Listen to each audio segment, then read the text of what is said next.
Hey everyone, this is Michael for Spirit Comics, coming at you with my entry for Jerno's Comics latest contest. So I'm gonna minimize this in a moment, I think. He has several questions that he wants us to answer. Okay, briefly show off how you store your comic collection. Okay, as I am working on getting mine bagged and boarded, I'm putting them in boxes. And as you can see, I don't have many in this particular box, but I have begun using Silver Age bags and boards because they give the modern comic more room to breathe. That's right. You see, the modern comic book does not really fit well in a modern comic book bag and board. If you want your comics to be damaged really good and really fast, what you do is you put one on one side and one on the other, like I have in the past. I admit this. And for some comic books, it works. For some, it does not. I need to make a whole video on this, really. But basically, I use Silver Age bags and boards because they give the book more room to breathe. This is Marvel Tales Black Widow. Isn't she beautiful? Let me find one that has that's double bagged so I can show you. Okay.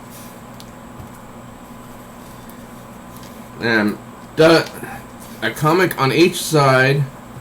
This is the Black Knight, a 5-issue miniseries that was from Zenoscope. This is one side. This is the other. To my eyes, the books have not been damaged in any way, although some of you might disagree.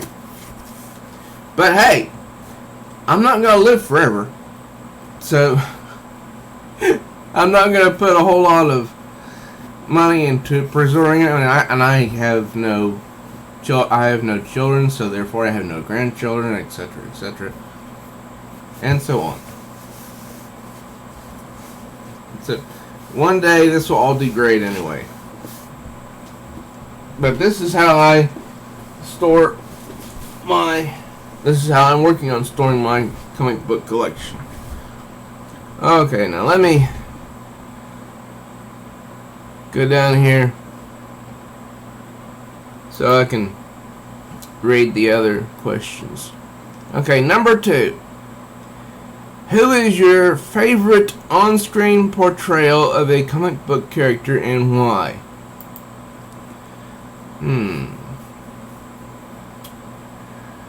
Well, to be honest, the first person who comes to mind is Adam West, who played the Batman before Michael Keaton did, before even the beloved Kevin Conroy, who is close to my heart. I love his voice. And even before all those other dudes who I can't remember their names. Adam West really brought something to the character that none of the other actors have done, except perhaps Kevin Conroy. Adam West really acted like a detective. Yeah, I know some of you are going to say, well, it was campy as hell. Oh, it was so cheesy. Now, you can think that if you want. I don't care! I like something that's fun. I don't like all these movies that are dark, gritty, in your face, without any hope. I don't like that at all. So, Adam West stands out among all the actors who played Batman because he brought a sense of hope to the character, whereas all the others, I think even Michael Keaton's, brought a sense of despair to the character. This is why, to this very day, I believe Adam West is known as the Bright Knight, and all the rest of them, they just get the Dark Knight. Yeah. So that's my answer to number 2. Number 3. What comic book or series brought you into the hobby? How old were you? Goodness. I'll be honest. I'm going on 47 this year, and my memory is not that great. I do have memories of, various comic books that I cherished when I was much younger, but I can't remember any one specific book that brought me into the hobby. I do have 2 that I cherish above all else, even though by monetary standards they may be worth nothing. Okay, next question. Number 4. Oh yeah, I've been looking forward to this one. Who is your favorite superhero of all time and why? Now, if I had been asked this question probably 20 years ago, I would have said Batman or Superman. But now, my answer is Jessica Cruz, Green Lantern. Let me find the picture I'm thinking of. Oh gosh, I don't want to show that. Yeah. This one. This is Jessica Cruz. She's Mexican. She's beautiful. She also deals with anxiety. That's what drew me to this character.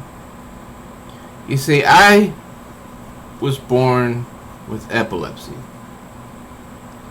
I had to struggle with it for the majority of my life, and to this day I still have to some extent. So when I discovered Miss Cruz, I saw something in this particular character, who was created by Ethan Van Sciver, that I identified with. I have never gone into a story looking for a hero that I can identify with. I just happened to stumble across Miss Cruz one day when I was reading Green Lanterns, the new series from DC Comics, when they had the DC Rebirth Initiative. And I read some of her backstory. I did identify with her, and I still identify with her. Because all of us struggle with something or other. Yeah, we do. So she is my favorite. Because she keeps going. She keeps pushing forward, even when she is scared out of her mind. Even when she wants to curl up into her own little ball and just freeze. She keeps going. she struggles with it. Her problem is anxiety. And I think that's what makes her a great Green Lantern, because she eventually overcame that. Okay, next question. Well, she might still struggle, I'm not sure. They canceled Green Lanterns, and I was really ticked off about that. Okay, number 5. Who's your favorite supervillain of all time, and why? The Joker. It has to be the Joker, because depending on who portrays him, this character can be zany, but not paranoid.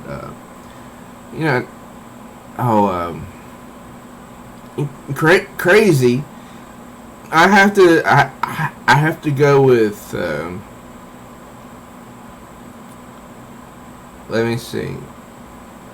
Well, Cesar Romero was really good at portraying the Joker in the 1960s Batman series, but he didn't really portray him as too dangerous, I think.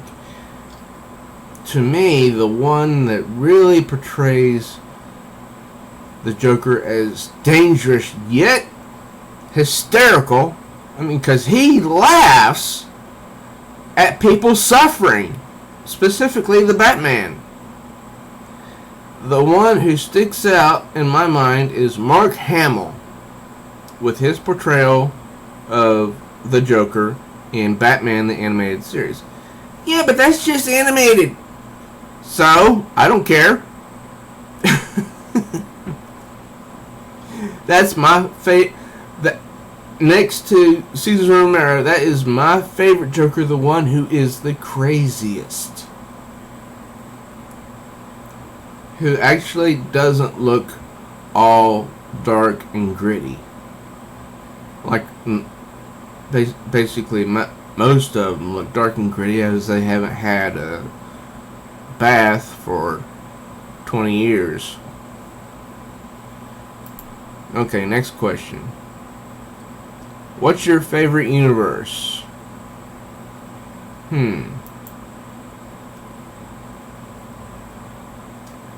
Well, I love a lot of different universes. But a favorite, Marvel has some great characters. DC has some great characters, but both companies have their flaws in the creation of their characters. Star Wars is a great universe. Apart from the sequel trilogy, that's more that's more like fan fiction, really, that just happened to be published.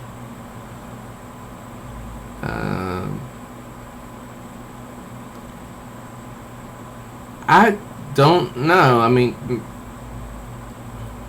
The one that I am the most invested in would be my own, I think. The universe of Spirit Comics, because I'm currently in my brain trying to rework a hero that, well, not a hero, but a villain, which I use as an icon practically everywhere across the internet. And I'm sure, you know the one I'm talking about. You've seen. I have so many stories up in this noggin of mine, and some are actually on paper. Some are actually in WordPad documents. They just need to be put together. So has to be my favorite, because I am the one creating it. And I'm not going to take up a bunch of time in telling you about it, because, like I said, I'm still working on it. Okay, next question. Number 7. What's your favorite MCU film? And what's your least favorite MCU film. Why? Well,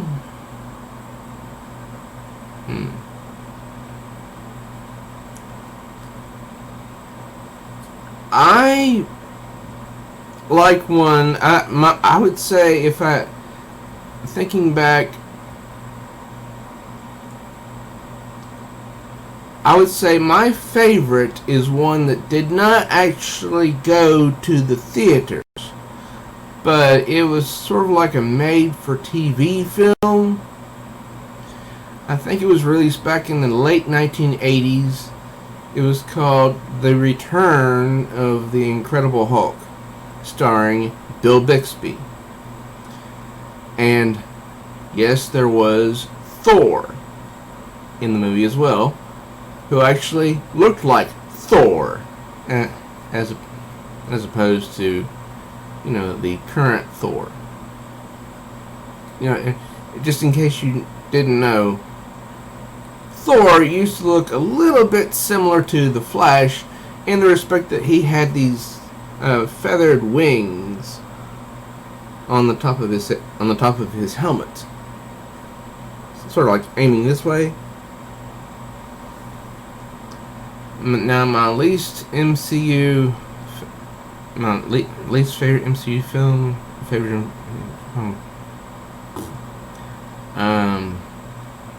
see.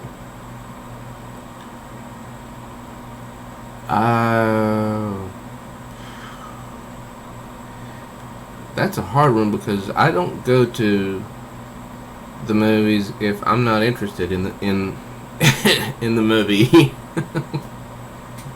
And that's been the case with quite a few MCU films.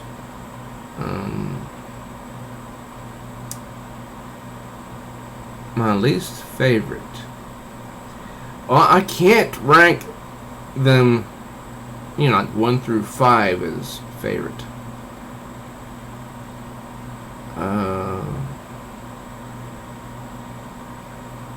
I don't really have a least favorite. I am sorry, I just don't.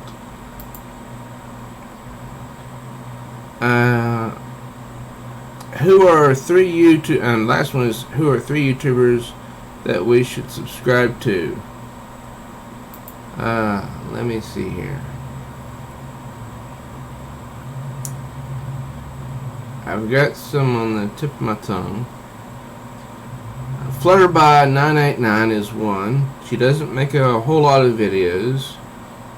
However, her content is really good, and it has a very sweet personality. Matilda Gothica. She is approaching, I think, 500 subscribers. She's always very frank, very blunt, very in your face, although she doesn't show her face with her videos. She just tells you what she thinks, and that's it. I also think she's a one and done type video maker as well. Let me see here.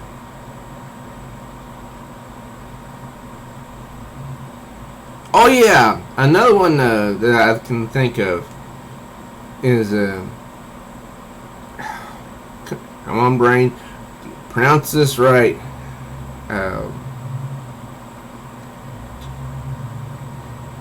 I want to say Geno's, but that's not right. For crying out loud. I'm gonna look the name up so I can pronounce this correctly. Okay. Oh yeah.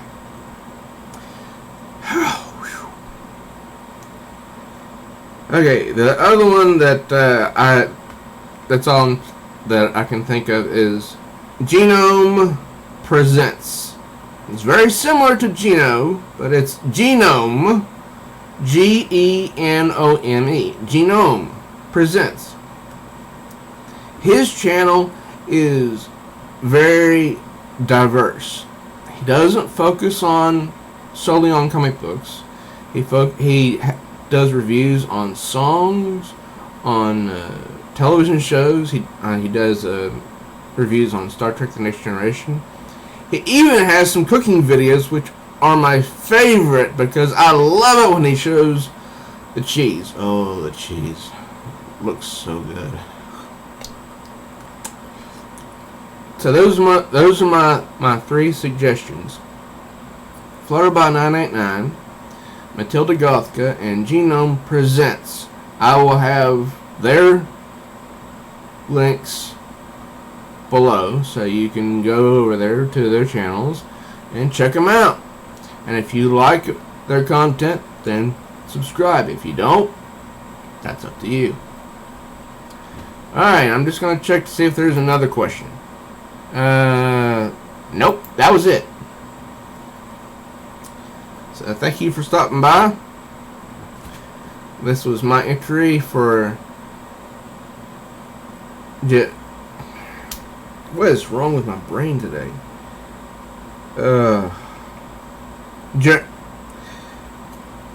Jerno's Comics. I am sorry, my brain is just not working right. This is my entry to Jerno's Comics, his contest, and he's like celebrating getting so far in as he has in his YouTube journey. So thank you for stopping by. If you thought this video was enjoyable and you're new here, do subscribe and click the notification bell. Also, please do give this video a thumbs up and share it around. Don't forget to comment. I am Michael for Spirit Comics. Till next time, true readers, may all your news be good news.